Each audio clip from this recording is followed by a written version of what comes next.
Hi guys, welcome back to my channel. Thanks for tuning in. In the previous video, I talked about consonant sounds and the criteria in classifying or describing consonant sounds.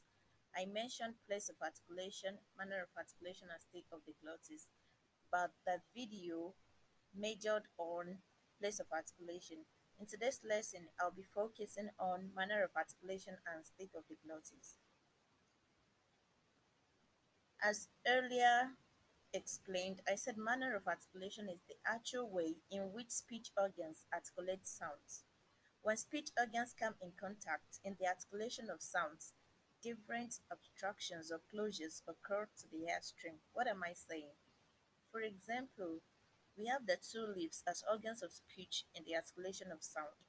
When the two lips come together in the production of a sound, there is an obstruction. In the sound b, b in bath, as in bath, bath, you will see that coming together of the two lips, there is a total closure, a complete obstruction, which makes the air to be compressed. And the compressed air behind this closure is later released with some kind of explosion. So there are different obstructions or closures to the articulation of sounds when speech organs come in contact. And this is what we'll be looking at. This is what we'll be examining under manner of articulation. There are about 7 forms of closure to be considered under manner of articulation. And the first one we have plosive or stop. Plosive or stop. In plosive or stop, there is a total closure, a total obstruction at some point in the vocal tract, and the compressed air is later released with some explosion. And that is where we derive the word plosive from. Just like the example I gave earlier in the articulation of the sound b, you can see where the two lips come together, there is an hindrance to the air from flowing freely out from the lungs. And later, this compressed air is forcefully released with some kind of explosion. So these are the examples we have under plosive or stop. The next one we have affricate. Affricate. Unlike what happens in plosive, the compressed air behind the closure in affricates is slowly released with friction. Look at the example we have here. Ch, ch, ch, ch, ch, ch, ch, ch, ch, ch. You will discover that in the articulation of ch, ch, at some point there is a closure, a complete closure kind of, but the air, instead of being forcefully released, it is released with some kind of friction, and not in form of explosion. So the next one we have the nasal. We have the nasal. In nasal, there is also a complete closure to the airstream at some point in the mouth, and later the soft palate is lowered for air to escape through the nose. Look at the first example we have there. As in mouth. Mm, When the two lips come together, there is a complete closure, hindrance to the air coming from the lungs from escaping freely through the mouth, and rather the air is released through the nose. You can even do it and you get to understand this with me. And just touch your nose, you will see the air being released through the nose. Mm, mm, mm, mm, mm. So that makes nasal sound. The fourth one, we have lateral. Lateral sounds involves a partial closure by the tip of the tongue against the teeth ridge, which allows air to escape on one or both sides of the tongue. And the only example we have here is L as in letter, L-E-T-T-E-R, letter. The fifth one, we have roll or flap. Roll or flap. Roll or flap has closure occurring at irregular intervals. The irregular closure leads to a rapid vibration or tap made by the tip of the tongue in the alveolar ridge. And the only example we have here is r. Oftentimes, when the sound begins a word, you will have a roll, and sometimes when it is in the middle, for example, in the word rice, you can You can see the vibration there. You can perceive or hear the vibration. The tip of the tongue vibrates in the alveolar ridge. Rise, curriculum, curriculum, curriculum.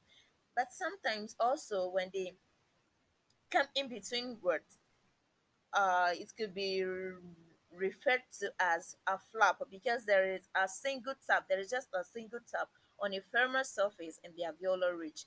In words like pray, street, the way the re sounds in pray and street is not the way it sounds in rise, rise, rise. In rise, there is a vibration, but in pray, there is just a single tap. But both are still saying the same thing. So the sixth one, we have the fricative sounds. And the fricative sounds, rather than what we have in the other examples we've mentioned earlier, where there is complete or total closure to the free flow of air, in the case of fricative sounds, the organs are narrowed and not closed. They are narrowed, thereby giving way to the air stream through them with friction. Examples are in fish, in vein, in think, think, in father, in sack, sock, socks, in zeal, in shirt, in measure, and in house. So the last on the list, we have the approximate or semivowels. Approximate or semivowels are produced with a constriction of the oral cavity, much more than what happens in vowels production, but not enough to be linked with fricative sounds. For example, we have w in now. Why do we refer to these sounds as semivowels? When they begin words, they are more active and treated or described as consonants. For example, in the word weather, weather, weather, weather, you will see that the which begins the sound represented with the letter W is is an active consonant sound there.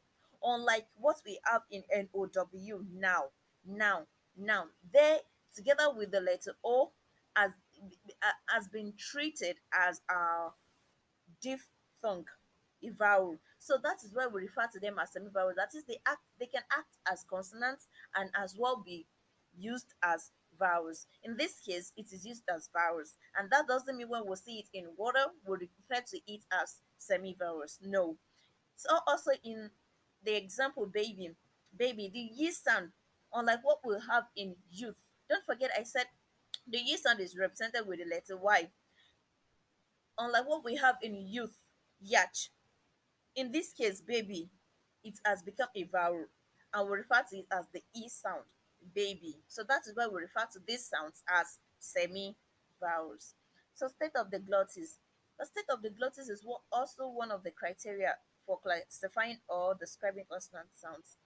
Don't forget, I said in the previous video that glottis sounds are produced with the moving of the vocal cords close together, with the moving of your vocal cords close together. And what does this do? It indicates whether or not the vocal cords vibrate. When the vocal cords vibrate, voiced sounds are produced.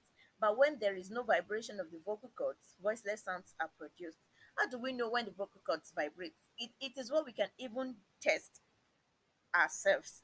Let's take, for instance, the initial sound example I gave, b, represented by the B letter, b, b. In the articulation of this sound, when you touch your throat, you will discover that there is a vibration. There is a strong and thick vibration.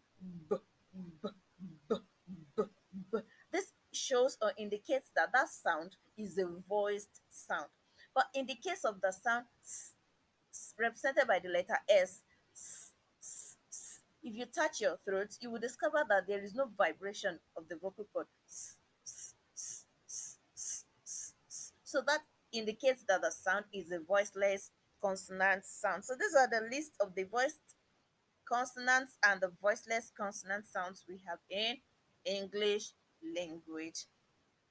Right here is an image showing state of the glottis. You can see at the center of this image there is vocal fold, which we also refer to as vocal tract or vocal cord. And right underneath it is the glottis, the glottis, the glottis, the glottis. So that is that about that.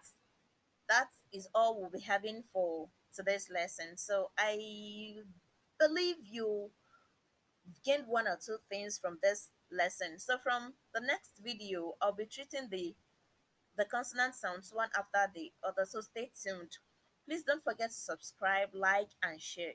You can even comment down below on the topics in English language you would like me to teach. Thanks for watching. I love you.